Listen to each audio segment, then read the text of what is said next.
بسم اللہ الرحمن الرحیم اللہم صلی علی محمد وآل محمد وعجل فرجہم۔ محترم ناظرین، السلام علیکم ورحمۃ اللہ وبرکاتہ۔ میں آپ کا میزبان سید جواہر علی عابدی حسینی ستارے یوٹیوب چینل کے ہمراہ ایک خصوصی پروگرام لے کر آپ کی خدمت میں حاضر ہوں۔ آج کا یہ ہمارا خصوصی پروگرام اور خصوصی برنامہ مخصوص ہے ایک عظیم شخصیت کی سوانح حیات پر، جس کے بہت سارے خدمات ہیں۔ ایک عظیم شخصیت گرچہ وہ آج ہمارے سامنے موجود نہیں ہے، لیکن ان کے خدمات، ان کی فکر، ان کا علم، ان کے قلم کے اثرات ہم لوگ محسوس کر رہے ہیں۔ شورائے بزم میسم کی شکل میں محفل و مجالس میں آج ہم جن شعراء کا کلام سن رہے ہیں، مرحوم مجاہد ملت سید مشتاق علی صاحب، جو وطن کے ہمدرد تھے، مجاہد ملت تھے، سرپرست تھے، وطن تھے، مفکر قوم و ملت تھے، ان کی یادوں کو تازہ کرنے کے لیے یہ پروگرام رکھا گیا ہے۔ آج اس خصوصی پروگرام میں مرحوم کی سوانح حیات پر گفتگو کرنے کے لیے ان کے بڑے فرزند، جو خود شاعر اہل بیت ہیں، سید تفضل حسین عابدی، جن کا تخلص ناصر ہے۔ چلیے ناظرین، آج کا ایک خصوصی پروگرام ہم شروع کرتے ہیں، اس امید کے ساتھ کہ جہاں کہیں بھی ہمارے ناظرین ہمارے پروگرام کو دیکھ رہے ہیں، خوشحال ہوں گے، شاد ہوں گے، آباد ہوں گے۔ ناظرین، آج کا ہمارا خصوصی پروگرام شروع ہونے جا رہا ہے۔ السلام علیکم ورحمۃ اللہ وبرکاتہ۔ السلام۔ کیسے ہیں؟ خیریت ہیں؟ جی، کیا حال ہے؟ الحمدللہ، اللہ کا کرم ہے۔ آپ کا میں استقبال کرتا ہوں، خیر مقدم عرض کرتا ہوں آپ کی خدمت میں، اور شکریہ ادا کرتا ہوں کہ آپ ہماری دعوت پہ لبیک کہہ کے تشریف لائے۔ اور یہ ہمارا خصوصی جو پروگرام ہے، یہ پہلا پروگرام ہے جو ہم آپ کے ساتھ شروع کرنے جا رہے ہیں۔ اس سے پہلے کہ ہمارا یہ پروگرام تفصیلی طور پر شروع ہو، میں آپ کے لیے بھی اور ہمارے ناظرین کے لیے بھی یہ بات واضح کر دوں کہ ہمارا اس پروگرام کو شروع کرنے کا ہدف اور مقصد صرف اور صرف یہ ہے کہ ہم لوگ اپنے مرحومین کے خدمات کو بھولنے نہ پائیں۔ الحمدللہ، مرحومین کے جو خدمات ہیں ان کو یاد رکھنا چاہیے۔ ہمیشہ وہی قوم کامیاب اور کامران ہوئی ہے جس نے اپنے مرحومین کے خدمات کو یاد کیا ہو، ان کے خدمات کی تعریف کی ہو، ان کے خدمات کو سراہا ہو۔ گرچہ مرحوم کا وجود ہمارے نظروں کے سامنے نہیں ہے، جسم نہیں ہے، لیکن فکر ہمارے آنکھوں کے سامنے ہے۔ ان کا علم، ان کا اخلاق اور ان کی زحمات اور ان کی خدمات آج ہم لوگ اپنی آنکھوں سے مشاہدہ کر رہے ہیں۔ وہی قوم کامیاب ہوگی جو اپنے مرحومین کے خدمات کو یاد رکھتی ہو، اور ان کے خدمات کو یاد کرتے ہوئے اور جو کچھ بھی انہوں نے کسی بھی معاشرے میں اپنی سیرت کے جو نقش و نگار چھوڑے ہیں اس پر عمل کرنے کی کوشش کی ہو۔ تو چلے ناظرین، ہم یہ پروگرام شروع کرتے ہیں۔ آپ کی خدمت میں سوال یہ ہے کہ یوں تو وطن عزیز میں بہت سارے خادمین گزرے ہیں، خدا ان کے خدمات کو قبول فرمائے اور ان کے درجات کو بلند فرمائے، لیکن ہم نے مرحوم کو اس پہلے پروگرام کے لیے اس لیے چنا تاکہ ہمارا پروگرام شعراء کے ذریعے سے شروع ہو اور مدح آل محمد کے ذریعے سے اس ہمارے پروگرام کا آغاز ہو سکے. تو آپ کی خدمت میں سوال یہ ہے کہ آپ کے والد محترم کی جو بہت ساری خدمات ہیں، میں چاہوں گا کہ ہمارے ناظرین کے لیے آپ یہ بتائیں کہ ولادت کس سن میں ہوئی اور مرحوم کا جو آبائی وطن جو ہے وہ کیا علی پور ہی ہے یا کہیں سے ہجرت کر کے آئے تھے؟ اعوذ باللہ من الشیطان الرجیم، بسم اللہ الرحمن الرحیم. ناظرین کی خدمت میں ناصر علی پوری آداب عرض کرتا ہے. السلام علیکم ورحمۃ اللہ وبرکاتہ. ہمارے والد صاحب کی ولادت 11 جولائی 1928 میں علی پور ہی میں ہوئی.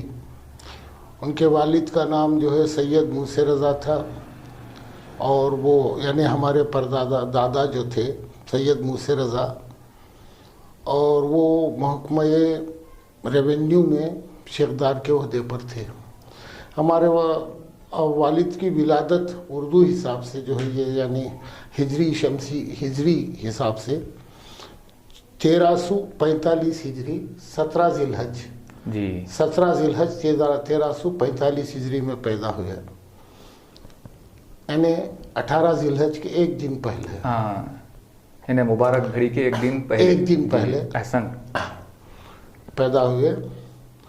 اور گھرانہ تعلیم یافتہ تھا، تعلیم کا شوق تھا.